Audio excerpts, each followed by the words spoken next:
예, 두 번째 시간 시작하도록 합니다.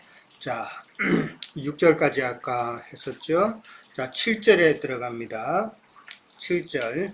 그런저 우리가 무슨 말 하리요? 율법이 죄냐? 그럴 수 없느니라. 율법으로 말미암지 않고는 내가 죄를 알지 못하였으니 곧 율법이 탐내지 말라 하지 아니하였더라면 내가 탐심을 알지 못하였으리라고 나옵니다. 자, 그런 적이라고 나왔어요. 그런 적이라는 말이 바울 사도가 참 이런 단어를 잘 쓴다라는 그런 의미인데, 이 다른 주제로 이제 말을 이제 바꿀 때, 주제를 변환시킬 때 그런 적이라는 단어를 주로 쓰는 행태예요. 우리가 무슨 말 하리요? 율법이 죄냐라는 말이 나옵니다. 자, 지금 율법이 죄냐라는 이 말이 나온 것은 지금 바울 사도는 율법에 대해서 어떻게 보면은 부정적인 견해로만 그렇게 사람들이 비춰질 수 있다. 그렇죠? 율법이 지금까지 율법을 가지고 쭉 이야기했는데 우리도 쭉 보면은 어떻게 보면은 참 안 좋은 부정적인 면만 지금 부각시킨 것 같다라는 것이죠. 그래서 그러면은 율법 자체가 죄를 유발하는 것으로 오해할 수 있다라는 그런 생각에서 율법이 죄냐라는 그런 이제 말을 한 것이죠. 그렇게 되면은 또 율법을 주신 분은 하나님이신데 하나님이 뭐 잘못된 것이냐라는 그런 말이죠. 이제 그걸 갖다가 이제 다시 한번 이제 이야기를 하는 거예요. 그러니까 율법으로 말미암지 않고는 내가 죄를 알지 못한다라는 말은 4장 로마서 4장 앞에서 우리가 나올 때는 4장 15절에 보면은 율법이 없는 곳에는 죄도 없다라는 말이 나와요. 이제 그거하고 같은 의미죠. 율법으로 말미암지 않고는 내가 죄를 알지 못한다라는 말이죠. 자, 율법은 죄를 죄되게 하는 역할이죠. 율법이 있으므로 죄가 이제 드러나니까 어떻게 보면은 율법은 죄를 죄되게 한다라는 그런 의미예요. 죄를 드러내므로 죄를 죄되게 하는 것이죠. 죄를 드러낸다는 이 말은 다른 한면으로 보면은 하나님의 뜻을 깨달을 수 있는 그런 기회도 되죠. 예, 죄를 드러낸다는 말은 하나님께서는 이거를 죄로 취급하시는구나. 그러면서 그 이면을 보면은 하나님께서 어떤 뜻을 가지고 계시는구나 하는 것을 알아야 되는데 이 유대인들은 이제 그걸 몰랐다라는 것이죠. 예, 그래서 문자적으로만 행위적으로만 자꾸 그것을 이루려고 했기 때문에 참 율법이 그들에게 있어서는 참 힘든 사망을 낳는 그런 결과가 되어버린 것이죠. 자, 내가 탐심을 알지 못했으리라 라는 게 탐심이라는 단어가 나와요.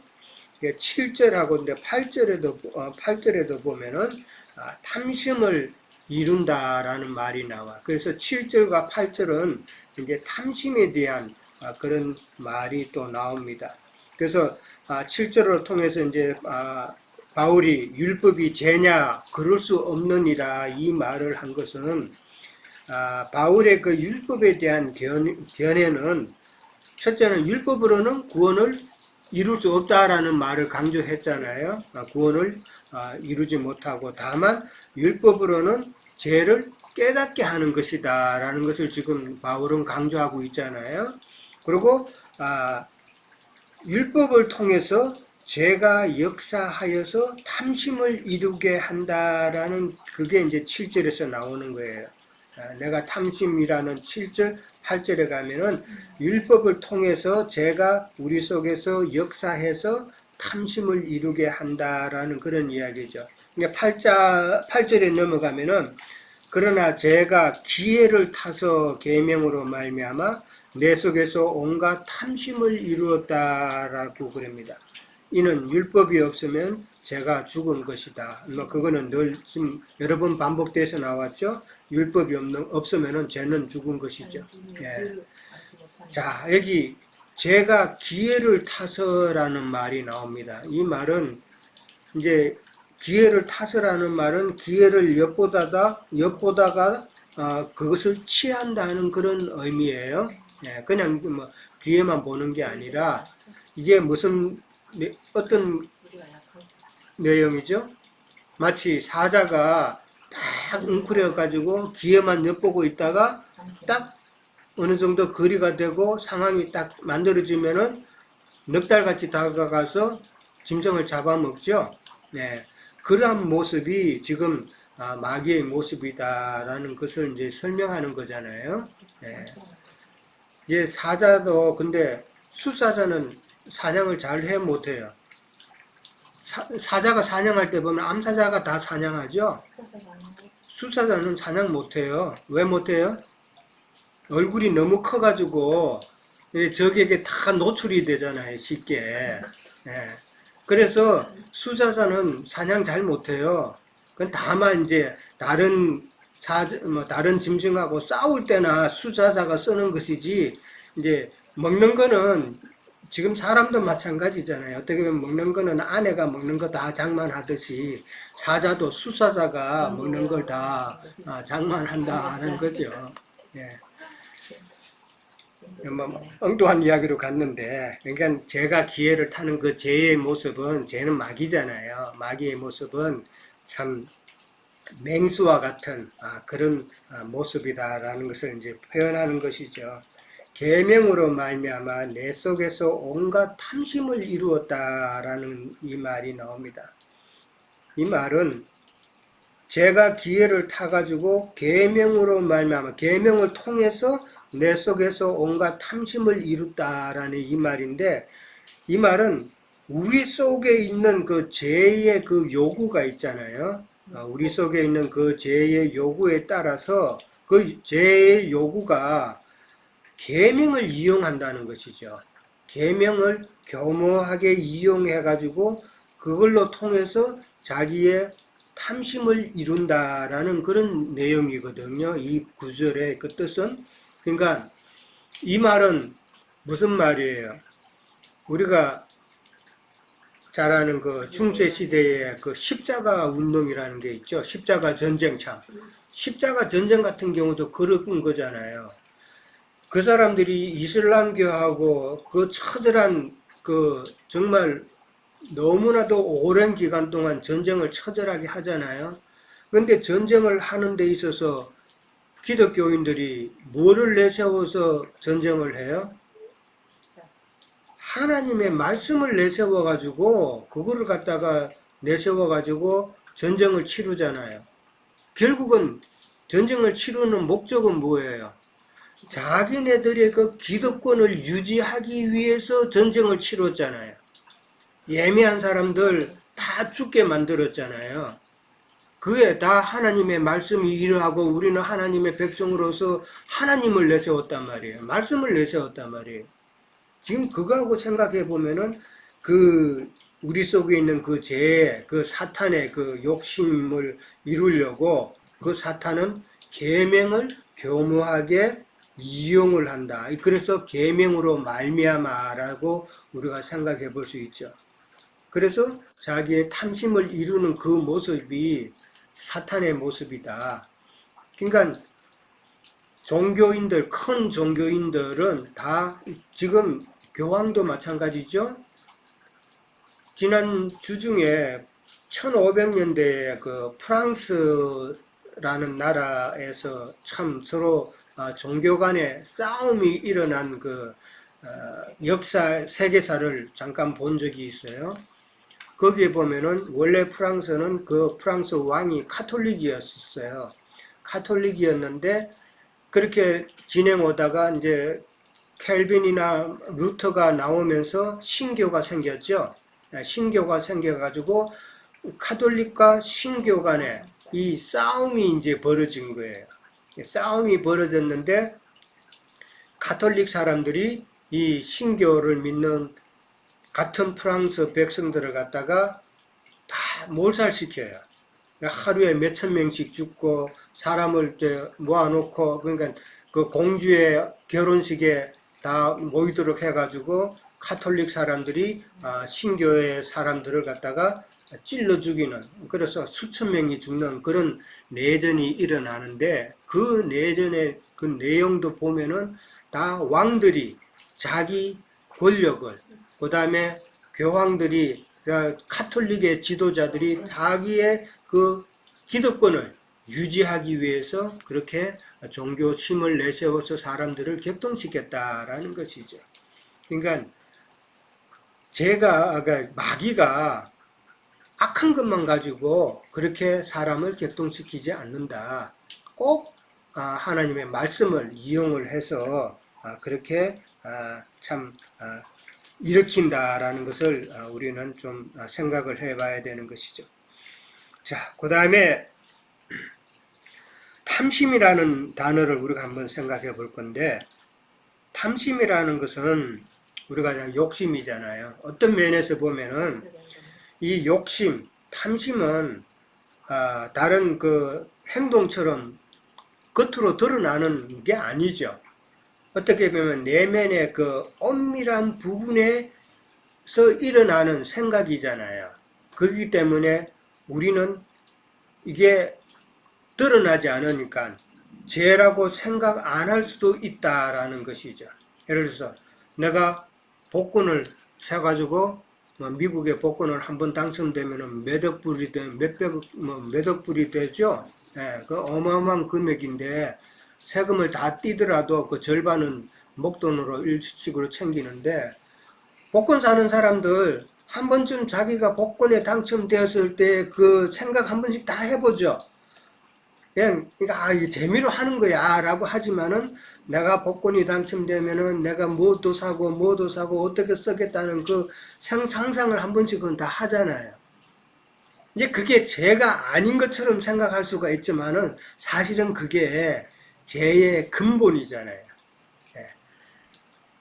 가장 어떻게 보면은 그 탐심은 가장 근본적인 죄다라는 것이죠. 그 근본적이기 때문에 어떤 면에서 보면은 가장 큰 죄라고도 우리가 생각해 볼 수 있는 것이죠. 하와도 그 탐심에서 시작했잖아요. 그렇죠? 하와가 뱀의 말을 듣고 변개된 말을 듣고, 그러니까 하나님의 말씀을 이용한 것이잖아요. 하나님의 말씀을 이용해서 하와를 갖다가 그렇게 유혹을 했을 때에 하와가 그 탐심이 생겼잖아요. 선악과를 보았을 때 먹음직스럽다 그랬죠. 보안직스럽다 그랬죠. 그 다음에 지혜롭게 할 만큼 탐스러웠다 그랬죠. 그게 오늘 준호 형제님 기도하시는 대로 육신의 정욕, 안목의 정욕, 그 다음에 이성의 자랑이죠. 이게 요한일서 2장인가 나오죠. 그러니까 육신의 정욕, 안목의 정욕, 이성의 자랑에 이게 넘어갈 수밖에 없다라는 것이죠. 그러니까 그만큼 탐심은 우리의 신앙생활에 있어서 가장 근본적이고 어떤 면에서는 가장 위험한 요소다. 세상에 그 욕심이 들었으면은 자꾸 우리는 어려움을 당하게 돼 있어요. 그게 하나님의 징계잖아요. 그래서 탐심은 성경에 우상숭배니라 그랬죠. 탐심은 우상숭배라 그랬단 말이에요. 왜 우상숭배가 참 하나님 앞에 죄인 거예요? 이건 다 헛된 짓이기 때문에 그런 거예요. 우상 앞에 갖다 놓고 뭐 절하고 이런 것은 우리가 봐도, 우리가 뭐 어떤 사람이 다른 타종교 믿는 사람들은 종교성에 의해서 뭐 갖다 놓고 그냥 뭐 빌고, 우리 가든그룹의 가게 옆에 가게에는 비엔남 그 월남 사람들이 가게 하는 데가 있는데, 그 사람들은 간혹 가다가 그 문 앞에다가 뭐 하나 신상 조그마한 거 놓고 거기다 한불 피워놓고 이렇게 절하고 그러더라고요. 우리가 보기엔 그 우상 숭배잖아요. 근데 우리의 눈으로 보면 그게 참 어떻게 보면은 헛된 것으로 그렇게 보이잖아요. 하나님의 보임이단 말이에요. 그거는. 그런 것은 헛된 짓이다. 그래서 참 그런 우상 숭배를 안 해야 된다는 것이죠. 그래서 이 탐심을 어떻게 보면은 우리의 연약함은 참 우리를 채찍질하고 그러지만은 우리의 이 탐심을 우리는 또 참 심각하게 생각해 봐야 된다. 자, 9절에 갑니다. 전에 율법을 깨닫지 못했을 때에는 내가 살았더니 계명이 이름에 죄는 살아나고 나는 죽었다 그랬습니다. 전에 율법을 깨닫지 못할 때 지금 바울 자신을 지금 두고 이야기하는 것이죠. 예. 바울 자신은 율법을 깨닫지 못했다라고 그랬어요. 근데 바울은 우리가 잘 알듯이 가말리엘 문화에서 율법에 대해서는 아주 박사죠. 예. 오늘날 신학 박사보다도 사실은 더 많은 지식을 갖고 있는 자였었어요. 근데 지금 율법을 깨닫지 못했다는 말은 율법의 뜻을, 복음의 뜻을, 하나님의 말씀의 그 내면의 뜻을 몰랐다라는 이야기잖아요. 율법에서 하는 그 말이 이게 하나님의 무슨 뜻이었다는 것을 전혀 몰랐다라는 말이잖아요. 그럴 때에는 내가 살았더니라고 표현을 했어요. 이 살았더니라는 말은 사도 바울이 그 사울이었을 때 박해하려고 다 돌아다녔다는 이야기잖아요. 그게 살았다라는 그 표현을 했죠. 하나님의 말씀을 모를 때에는 참 하나님의 백성을 박해하려고 그렇게 돌아다녔더니 계명이 이름에라고 그랬어요. 이제는 말씀이 깨달아진 것이죠. 이제는 말씀이 깨달아졌음에 죄는 살아났다. 그러니까 자기가 해놓은 것이 죄인 줄 몰랐는데 자기 의로 참 사울은 참 자기 의가 충만했잖아요. 율법으로 인해서 율법의 지식으로 해서 자기 의가 참 충만했는데 자기 의로 행하던 그 모든 것이 이제는 죄임을 드러냈다라는 이 말이잖아요. 죄가 살아났다는 말은 그 모든 것이 내가 죄악을 저질렀다라는 것이죠. 죄는 살아나고 이제 나는 죽었다라는 표현을 하는 것이죠. 나는 하나님 앞에서 죽어야 되는 존재죠. 자, 10절에 갑니다. 생명에 이르게 할 그 계명이 내게 대하여 도리의 사망에 이르게 하는 것이 되었다라는 것이죠. 율법의 목적은 생명에 이르게 하는 것이죠. 하나님께서 율법을 주신 것은 그 율법의 뜻을 깨달아서 그 사람이 생명에 이를 수 있는 그런 그러니까 율법을 아까도 말했듯이 율법을 깨달아서 즉 죄를 깨달았다라는 말은 다시 한 번 더 생각해 보면은 하나님이 싫어하시는 거 이거는 죄구나. 그러면 하나님이 원하시는 것을 생각해서 하나님이 원하시는 방법대로 가면은 그거는 생명의 길로 가는데 이제 그것까지는 생각을 안 했고 자꾸 문자적으로 행위적으로 것에 너무 초점이 맞춰져 있다 보니까 유대인들은 그 율법으로 인하여서 다 사망에 이르는 자가 되었다라는 그런 이야기잖아요. 예. 자, 결국은 우리를 사망에 이르게 했다라고 그렇게 이야기를 하죠. 11절에 가면은 제가 기회를 타서 계명으로 말미암아 나를 속이고 그것으로 나를 죽였다라고 그렇게 나옵니다. 제가 기회를 탄다는 말은 아까 8절에도 다시 나왔었죠? 8절에도 나왔는데 지금 11절에도 다시 한번 더 나왔어요. 이렇게 두 번 반복이 됐는데 8절에서 제가 기회를 타서라는 말은 어떻게 보면은 죄를 드러내는 데에 대한 그 포커스를 맞춘 거예요. 제가 기회를 타서 제가 우리를 사망에 이르게 하는 것은 죄가 드러나는 것이지만은 지금 11절에는 그 죄로 말미암아서 제가 하는 행위와 그 결과를 지금 보충 더 설명해 주고 있어요. 그는 나를 죽이는 나를 속이는 것이고 나를 죽이는 그 결과를 갖게 한다라는 것이죠. 그러니까 제가 기회를 타서라는 것은 제가 하는 일이 조금 다르다. 물론 결과적으로는 같은 것이죠. 사단은 계명으로 말미암아서 이런 말은 아까도 이야기했지만은 사단은 변개된 하나님의 말씀으로 그런 변개된 하나님의 말씀을 갖다 이용을 해서 자기의 탐심을 이룬다. 죄의 정욕이라 그랬어요. 누구를 통해서? 죄악 가운데 있는 믿는다고 하는 사람들을 통해서 자기의 탐심을 이룬다. 그런 내용이죠.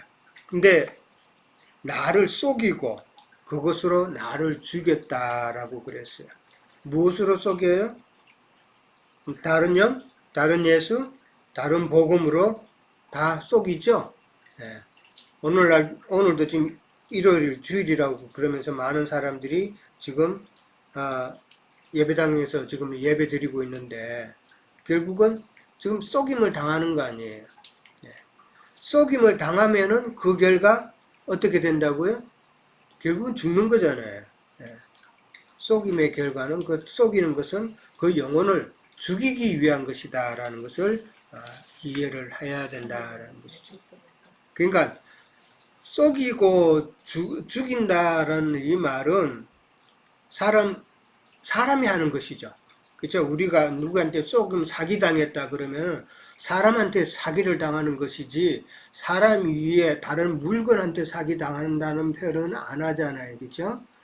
그러니까 속이고 그 다음에 죽인다라는 표현은 인격체가 하는 것이다 말이에요. 사람이 하는 것이다 말이에요. 그런 말은 이 죄라는 것은 인격화된 사탄 자신이다라는 것이죠.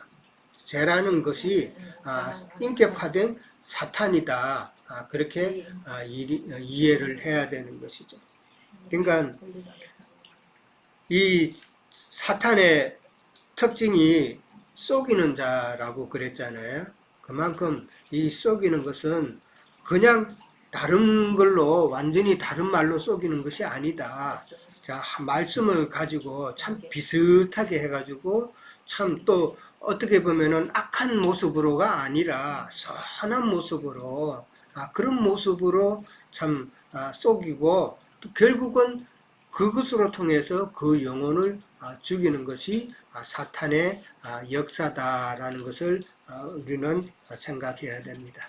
자, 오늘은 여기까지 하도록 하겠습니다.